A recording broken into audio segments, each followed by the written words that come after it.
Uma das contribuições mais duradouras de Jonathan Edwards é a psicologia religiosa encontrada em As Afeições Religiosas. Em vez de aceitar a divisão ocidental típica de vontade em oposição às emoções e, portanto, a divisão de alma em três partes, pensamento, sentimento e vontade, Edwards postula duas faculdades apenas. A primeira é a compreensão, que é a nossa capacidade de perceber e de julgar a natureza das coisas. A segunda ele chama de inclinação, isto é, gostar ou não gostar, amar ou rejeitar o que percebemos. Edwards chama esta inclinação de vontade quando está envolvida em ação e de coração, quando detecta a beleza do que está sendo percebido pela compreensão. As afeições são o que Edwards chama de o exercício mais vigoroso e sensível dessa faculdade. Na Bíblia, elas são chamadas de fruto do Espírito: amor, alegria, zelo, gratidão e humildade. Essas afeições, é claro, estão cheias de emoções, mas não são iguais a elas. As afeições são a inclinação da pessoa toda ao perceber a beleza e a excelência de algum objeto. Quando o nosso coração se inclina para o objeto de amor, ele nos impele a adquiri-lo e a protegê-lo. As emoções podem ser causadas por uma série de estímulos físicos e psicológicos, que não raro são fugazes, resultando em pouca ou nenhuma mudança de comportamento. As afeições, porém, são mais duradouras e envolvem tanto convicções da mente quanto mudança na ação e na vida. Edwards recusou-se a pressupor uma oposição entre compreensão e afeições.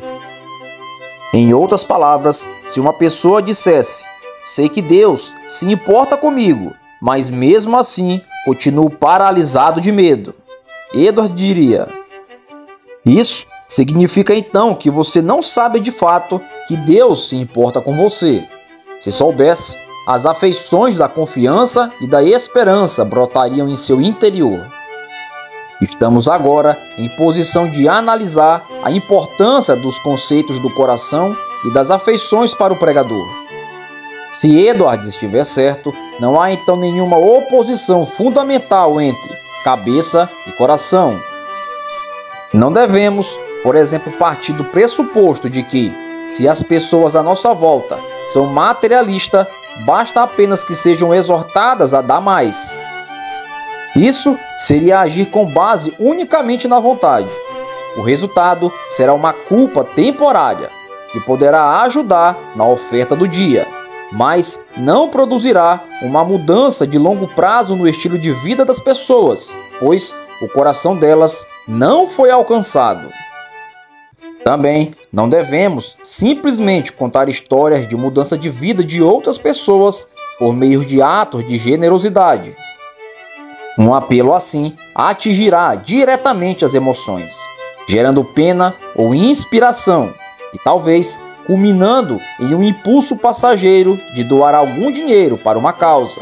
Contudo, insisto que a emoção se apagará e não haverá mudança a longo prazo. Se as pessoas são materialistas e não são generosas, isto indica que não compreenderam de fato como Jesus, embora rico, se tornou pobre por causa delas.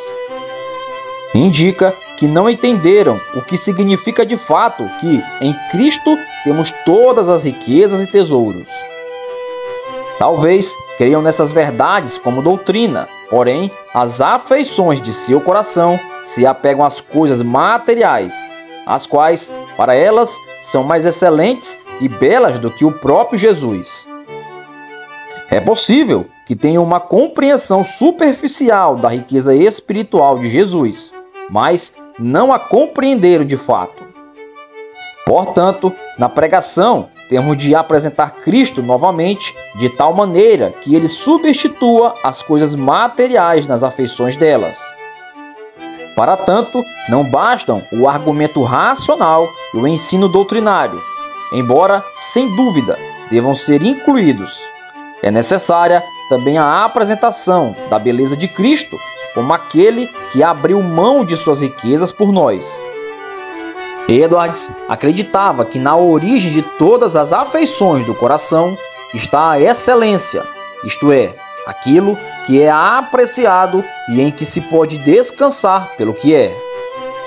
Ele definiu um cristão nominal como alguém que vê utilidade em Cristo, para que por meio dele possa obter aquelas coisas que o coração achou excelentes ou belas. Ao passo que um cristão verdadeiro é alguém para quem o Cristo é belo pelo que é em si mesmo. Talvez, em sua melhor discussão sobre esta dinâmica, Edward diz: Deus capacitou a mente do homem para que ele tivesse um duplo conhecimento do bem. O primeiro, de caráter meramente conceitual, e o outro, que diz respeito à sensibilidade do coração, quando, por exemplo, ele se deixa tocar pelo prazer e pelo deleite na presença do conceito. No primeiro, dá-se apenas a compreensão e contraste com disposição da alma. Portanto, há uma diferença entre ter uma opinião de que Deus é santo e gracioso e ter uma percepção do amor e da beleza dessa santidade e graça. Há uma diferença entre ter uma opinião racional de que o mel é doce e ter uma percepção de sua doçura. Um homem pode ter a primeira e, portanto, não sabe que gosto tem o mel. No entanto, o homem não pode ter a segunda a menos que tenha uma ideia do gosto do mel na mente. Em Efésios capítulo 3, Paulo ora por seus leitores e pede que Cristo habite pela fé em vosso coração e vos seja possível compreender esse amor de Cristo, que excede todo o entendimento, para que sejais preenchidos até a plenitude de Deus. Efésios capítulo 3, versículo 17 ao 19. Ele está se dirigindo a cristãos. Em outra parte, ele diz que, se você é cristão, Cristo já habita em seu coração. Você já conhece o amor de Deus e atingiu a plenitude da vida. Porque isso não é uma contradição. Porque aquilo que é objetivamente verdadeiro, no cristão não é verdadeiro de maneira automática e subjetiva. É por isso que ele ora para que eles sejam fortalecidos pelo Espírito interior. Confira no versículo 16. Em seu coração, para que compreendam o amor de Deus. Confira no versículo 18. Paulo ora exatamente pelo que você deveria estar buscando todas as vezes que prega. Há muitas coisas que o cristão sabe, mas não sabe de verdade. O cristão sabe em parte, mas não compreendeu com o coração. Ainda assim, sua imaginação ficou cativa de tal maneira que foi transformado completamente de dentro para fora. Esse entendimento das afeições influenciou profundamente a pregação de Jonathan Edwards. Em um de seus sermões sobre Gênesis capítulo 19, versículo 14, ele diz: A razão pela qual o homem não dá mais importância às advertências do castigo futuro se deve ao fato de que Et não lhe parece real. É esse, basicamente, o principal problema espiritual e o principal propósito da pregação.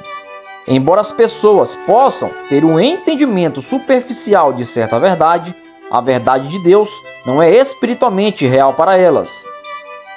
Se fosse, essa verdade mobilizaria suas afeições e, de acordo com isso, suas ações mudariam. No caso do materialismo, a segurança do dinheiro é mais real e espiritualmente para as pessoas do que a segurança da providência amorosa e sábia de Deus. Não vivemos como deveríamos, não só porque sabemos o que fazer e não fazemos, mas também porque aquilo que pensamos saber não é verdadeiramente real em nosso coração.